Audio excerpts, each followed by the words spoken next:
Hello everyone, my name is Bretton Roysel. I am a personal financial planning specialist at Investors Group, and today we're going to be talking about the rent versus buy scenario. And this is a really important scenario because everyone seems to believe that buying is more beneficial long-term than renting, and I'm just going to explain a few points of the pros of renting and the cons of buying, and why perhaps at the end of the day your net worth is relatively similar. So to start off with some pros about renting here would be the short-term commitment. So if you guys are not in for the long haul, I would suggest definitely renting if you're looking at a time frame between 5 years and under. That's partially because of the flexibility of moving around with renting is huge, as well as the fact that you're not locked in for a 25-year mortgage.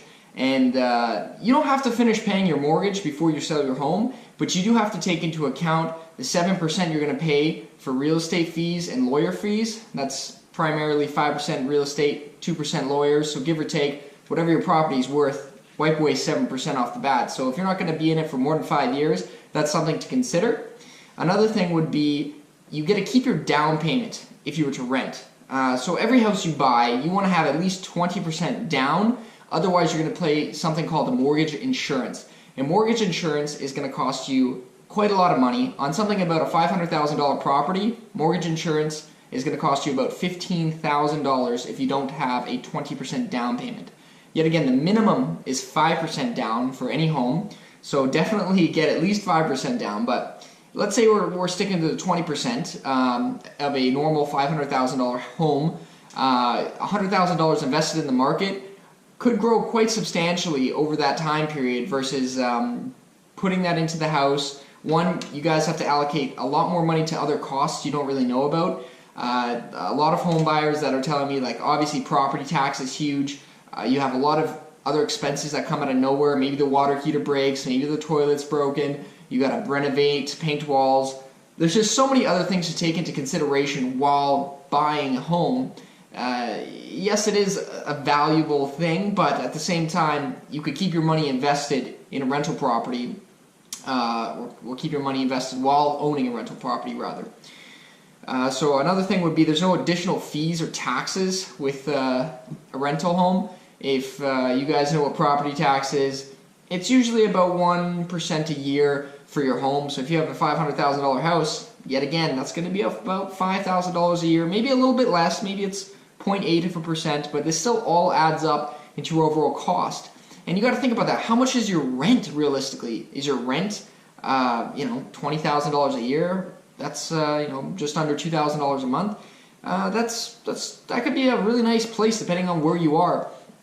And another thing is the amount of freedom you guys can have with a rental property. If you guys want to leave, you want to change cities tomorrow, I know you could buy out your lease for a couple months, maybe you're in a year contract, maybe that's the worst of it. But if you're locked into a home, the liquidity is very difficult, depending on where you live, of course, but I would not say real estate is a liquid asset, which means it's not going to sell immediately for market value if you wanted to sell it tomorrow.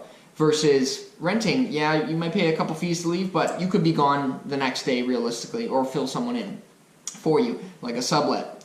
But overall, a lot of these calculations that I have done in this report come down to the bottom line of your net worth at the end of the day. And the graph is so similar, and the program that I sent to Yvonne is so similar that, to me, it's a coin flip. If you want to rent and live your life as a renter, you can do that. You can do that. It's not going to kill your net worth at the end of the day because you've saved, let's say, your $100,000 down payment in the market at a 5 or 7% return rate for the last 30 years. You can retire on that lump sum that you've saved because it's grown. And there's something called compound interest that is a classic example. If you left your money in the market, it'll grow a lot more. Obviously, people think your real estate is going to climb up forever, but we don't really know what the real estate market's going to do.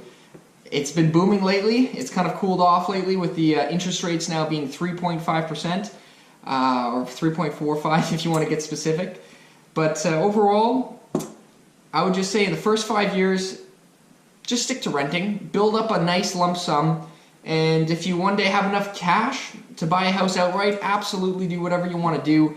At the end of the day, to me, it's about net worth and how much cash you have on hand and assets. So whatever you guys feel comfortable with. It's a coin flip at the end of the day, but renting is not as bad as it seems. A lot of people think it's a waste of money and you're just throwing money away every year, but there's a lot more expenses with buying than we think. So overall, it's quite similar, both of them. So I hope you learned just a little thing or two about this toss-up here. And my name's been Brett, yet again, personal financial planning specialist. If you ever need me for more questions, feel free to contact me or Yvonne and I'll give you guys my email.